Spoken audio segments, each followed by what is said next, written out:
Ya, Assalamualaikum, Bu Arisatun.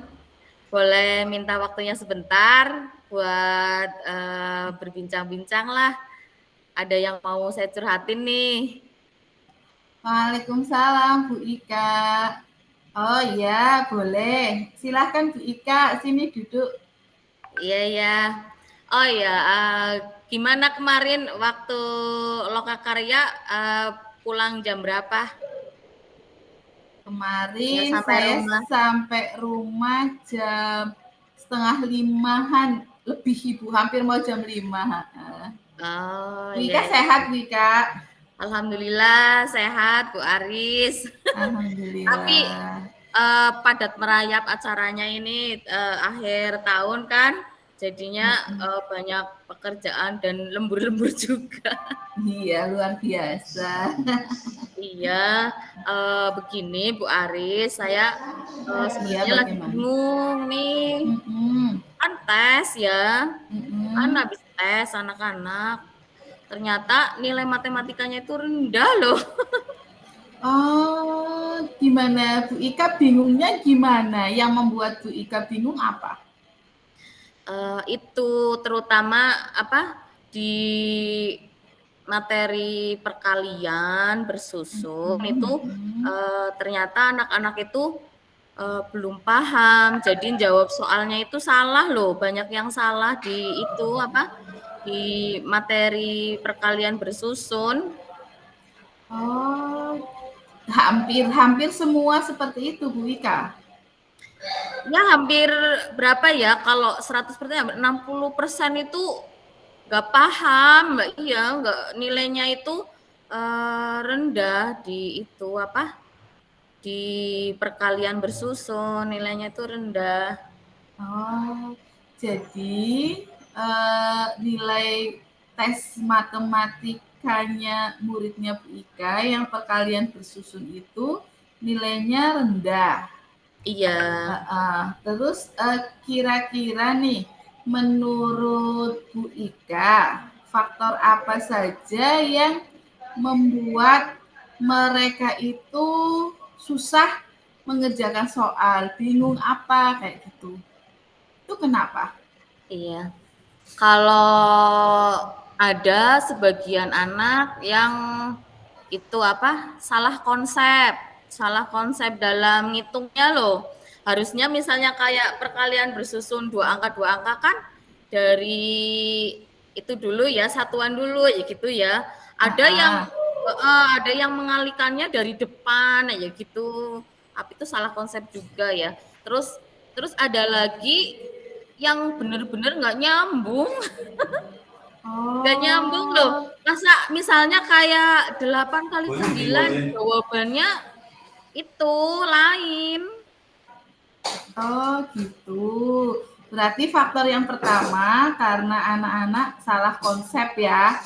Iya, Angka kayaknya sih salah perkaliannya yang konsep. Iya. terlalu tinggi. Selain karena salah konsep, kira-kira menurut Bu Ika ada faktor lainnya lagi apa enggak?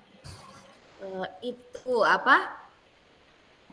Apa aku soalnya terlalu itu ya apa? Jadi soalnya apa saya ngasih ulangannya itu soalnya itu terlalu itulah apa? Besar Sulit. angkanya ya, apa jadi menyulitkan Oh, anak-anak ya? Mungkin aja gitu iya sih iya iya kayaknya iya. sih Ya, karena apa soalnya angkanya terlalu besar terus itu ya karena mm-mm. mereka kan belum hafal perkalian juga sih 1 sampai 100 belum hafal juga, ada sebagian yang hafal ada sebagian yang belum kayak gitu. Oke. Terus karena pemahaman konsep, terus angka yang terlalu besar kayak gitu.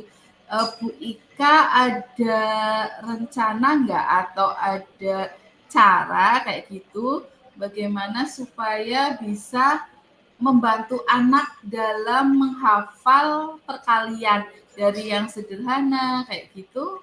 Ada caranya, Bu Ika? Apa ya, eh, mungkin Pertama saya harus identifikasi satu-satu kayaknya ya, ngecek anak-anak. Yang pertama, yang sudah hafal perkalian 1 sampai 20 siapa, ya gitu. Terus nanti Iya, yang 1 sampai 50 siapa, sampai dengan 1 sampai 100 siapa. Jadi nanti kayaknya saya jadi tahu nih, maksudnya anak yang belum hafal angka-angka besar itu siapa. Jadi saya bisa mungkin memberikan soalnya sesuai dengan kemampuan apa ya Bu ya. Kayaknya nah kayak iya. gitu ya. Ya, itu yang pertama akan Ika lakukan seperti itu ya. Nanti Iya, mungkin identifikasi dulu ya.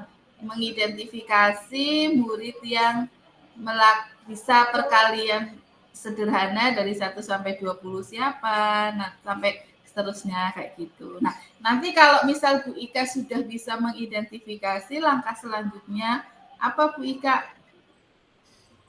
Kalau mungkin setelah saya tahu nih yang eh, kemampuannya kurang siapa, yang sedang Mm-mm. siapa, terus yang tinggi siapa, nanti saya mungkin memberikan soalnya lebih beragam. Mungkin ya, untuk Ya. yang kemampuannya kurang, saya beri soal sederhana dulu.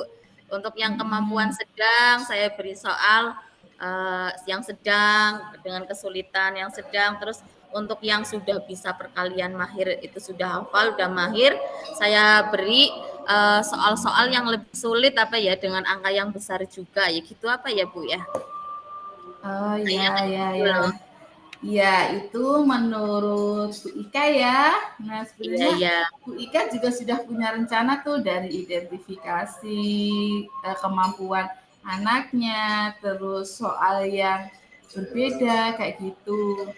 Mungkin ada cara yang lain lagi Bu Ika untuk agar anak itu bisa lebih semangat kayak gitu dalam mengerjakan atau berlomba-lomba untuk mengerjakan soal agar dapat nilai yang tinggi kayak gitu. Ada nggak Oh, kira-kira Bu Ika?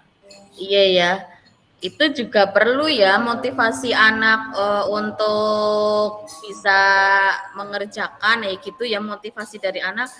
Mungkin perlu kayak apa sih ya? Tanya jawab cepet-cepetan jawab perkalian ya gitu apa ya Bu ya? Kayaknya maksudnya jadi mereka itu lebih tertantang untuk menyelesaikan soal seperti itu.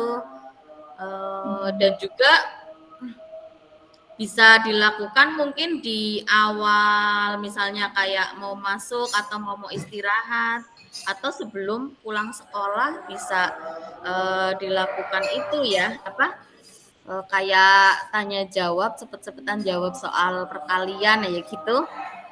Jadi membuat mereka lebih semangat dalam belajar tentang perkalian kayaknya kayak gitu loh. Oke, nah itu Bu Ika sebenarnya sudah punya cara ya untuk menghadapi anak-anak yang mengalami kebingungan atau kesusahan dalam mengerjakan soal. Nah, cara yang sudah Bu Ika rencanakan ini kira-kira akan Bu Ika terapkan mulai kapan ini? Hmm, Menurut saya sih harusnya sih segera mungkin ya karena Hmm, Kak yang namanya perkalian itu kan dasar untuk pembelajaran matematika di semua materi matematika kadang kayak hitung-hitungan itu kan perlu perkalian juga.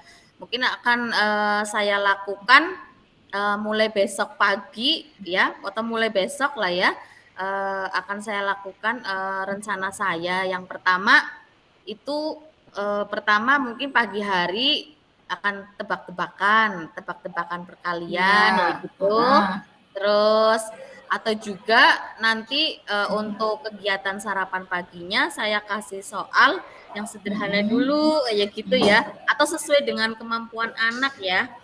Untuk ya. yang kemampuannya rendah saya kasih soal yang sederhana, untuk yang kemampuan tinggi saya beri soal yang lebih complicated, lebih lebih angkanya lebih besar kayak gitu kayaknya loh Bu.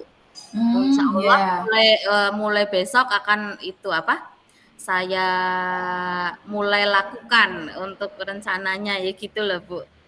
Iya, eee, kalau begitu coba nggih mulai besok untuk dilakukan secara bertahap ya Bu Ika, rencana yang sudah Bu Ika miliki itu, terus nanti kalau misalnya rencana itu gagal, berarti Bu Ika juga harus siap ya dengan rencana yang lain. Iya Bu, iya. Memang perlu refleksi juga sih, itu juga hasil refleksi saya. Ternyata anak-anak itu belum paham dengan apa yang saya terangkan. Mungkin juga saya akan mengubah cara metode belajarnya ya gitu mungkin agar anak-anak lebih tertarik lagi gitu ya. Iya. Untuk selanjutnya seperti itu. Bagus Bu Ika. Bu Ika sudah punya apa ya namanya ya? Bu Ika udah ada bayangan untuk melakukan perbaikan peningkatan ini hasil belajar anaknya kayak gitu kan. Nah, Iya, iya. nanti secara bertahap Bu Ika tadi mengatakan besok akan mulai untuk menerapkan. Coba silahkan diterapkan, terus tadi nanti dievaluasi kayak gitu ya Bu Ika ya. Iya, iya. Iya, terima kasih sekali loh Bu Aris. Akhirnya saya lega sekali. Saya juga senang karena ternyata bisa sharing dengan Bu Aris dan bisa menemukan solusinya juga nih dengan kesulitan-kesulitan yang saya hadapi di kelas. Terima kasih banyak loh Bu Aris. Iya, sama-sama Bu Ika. Nanti kita saling belajar saja ya. Kita Iya Bu. saling belajar dan berbagilah untuk perbaikan proses pembelajaran di sekolah kita. Semoga semakin sering kita saling diskusi, saling berbagi kayak gini, kita jadi bisa tahu potensi apa sih sebenarnya Bu Ika itu udah punya kemampuan kayak gitu, tinggal nanti diterapkan apa yang Bu Ika miliki di sekolah. Seperti itu Iya ya Bu. Bu Ika ya. Iya ya Bu. Terima kasih sekali ya. Iya, sama-sama. Begitu saja Hmm. untuk waktunya seperti itu akan saya lanjutkan untuk kegiatan pembelajarannya belum selesai. Iya, tetap semangat ya Bu Ika ya. Semoga Ya Bu. anak-anak nanti dengan metode yang Bu Ika terapkan, anak-anak bisa mengikuti proses pembelajaran dengan baik sehingga hasil belajar dari anak pun akan mengikuti. Sukses terus Bu Ika. Amin. Terima kasih Bu Arisatun. Iya, sama-sama Bu Assalamualaikum. Ika. Waalaikumsalam.